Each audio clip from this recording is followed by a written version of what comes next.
The Phantom of Rosewood Hall. Rosewood Hall was a grand estate that had fallen into disrepair.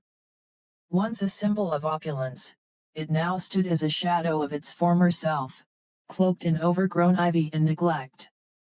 The townsfolk of Eldridge spoke in low voices about the mansion, particularly about a ghostly figure that was said to haunt its halls. The story began a century ago with Evelyn Devereux, the last of the Devereux line. Evelyn was known for her beauty and kindness, but her life was marred by tragedy. Her fiancé, Richard, was a soldier who went off to fight in a war and never returned. Distraught, Evelyn waited for him every evening by the grand staircase, her hopes fading as the years passed. She grew old in the mansion, her heart broken and her spirit worn. When Evelyn finally passed away, it was said that she was seen wandering the estate, waiting for a love that would never come. Her spectral form was described as wearing an elegant but tattered gown, and her eyes held a sadness that chilled the very air around her. One autumn evening, a young historian named Michael decided to spend a night in Rosewood Hall, eager to unravel the truth behind the ghostly tales. Armed with a camera and a notebook, he entered the mansion just as the sun dipped below the horizon. The interior was as he had expected, dusty and decayed, but with a lingering sense of faded grandeur. Michael set up his equipment and began exploring the rooms, documenting the peeling wallpaper and broken chandeliers.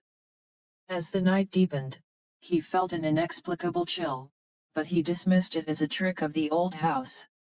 Around midnight, Michael decided to investigate the grand staircase, the site of many ghostly sightings. As he reached the base of the stairs, he felt a sudden cold draft and heard the softest sound, a faint, mournful sigh. He shivered but pressed on, determined to get a photograph.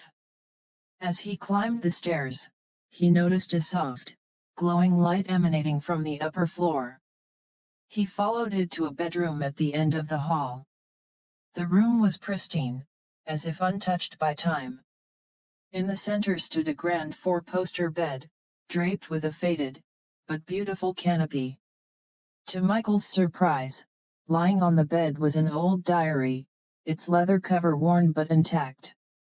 He picked it up, and as he opened it, he discovered it belonged to Evelyn Devereux. The pages were filled with accounts of her daily life, her undying love for Richard, and the sorrow of waiting for him. As Michael read, he felt a presence behind him. Turning slowly, he saw her, Evelyn, in her ethereal gown, standing by the window. Her face was pale, her eyes filled with an ocean of sadness.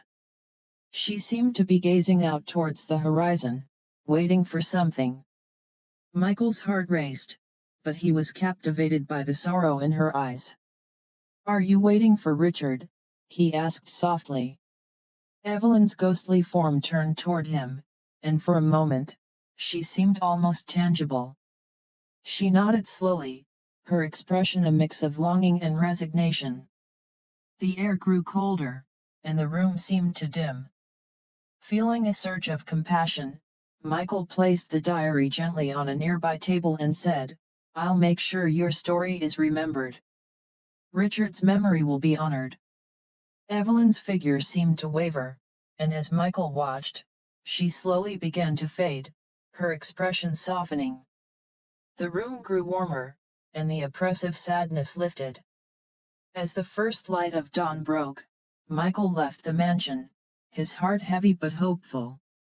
Years later, the story of Evelyn Devereux became a poignant legend in Eldridge.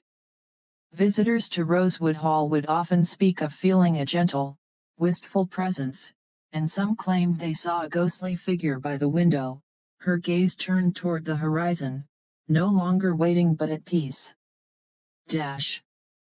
I hope you enjoyed this ghostly tale. If you have any specific elements or themes you'd like in a story, feel free to let me know.